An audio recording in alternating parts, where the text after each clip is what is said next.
Magluluto tayo ng halabos na hipon. So, lalagyan natin siya ng konting water.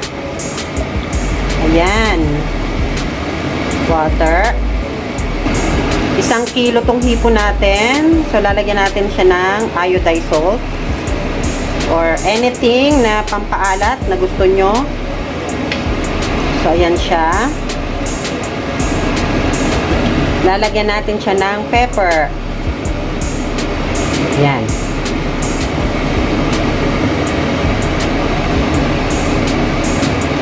Then, haluin natin siya dyan hanggang magkulay pink na sila. Ayan. And then, lagyan natin siya ng cover. So, ayan siya. Tapos natin ng cover. Natin sila ng konting sugar, white sugar. Para maging balance yung lasa niyan, konting tamis at konting alat. Ayan siya. So, yan na siya after 2 minutes.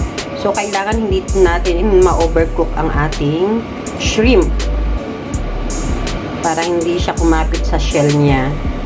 Yan siya. Na-devein ko na din yan using toothpick. Ayan. So, ready na. Let's eat mga menses.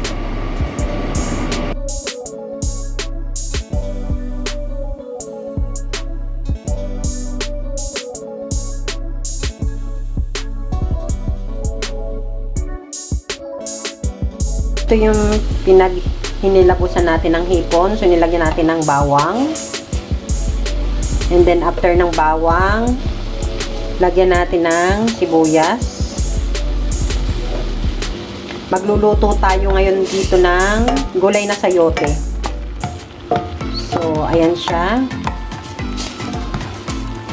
Templado na yan dun sa asin niya, sa paminta, at saka dun sa kunting sugar. Lalagay na natin tong sayote.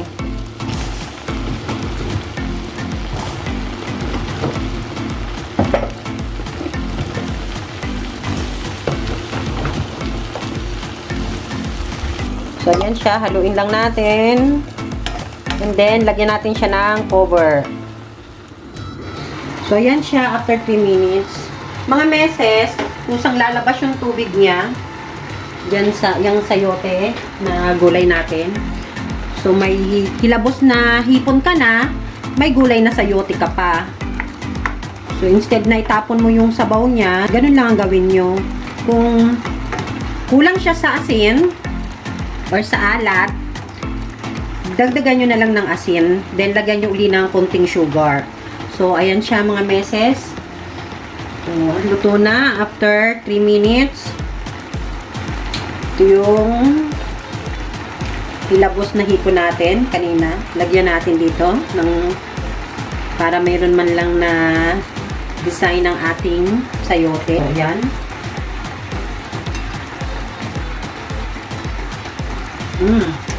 May gulay na sayote ka na.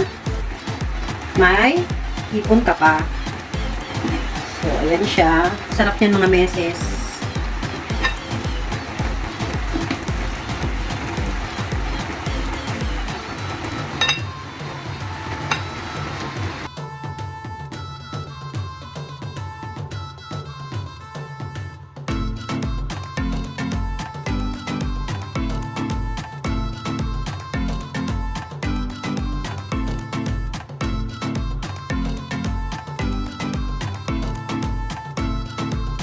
May mga meses na gumawa ng sausawa ng hipon.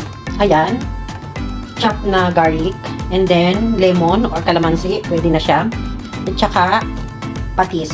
Masarap yan mga meses. Sausawa ng hipon, napakasarap. At saka, pwede rin sa crab.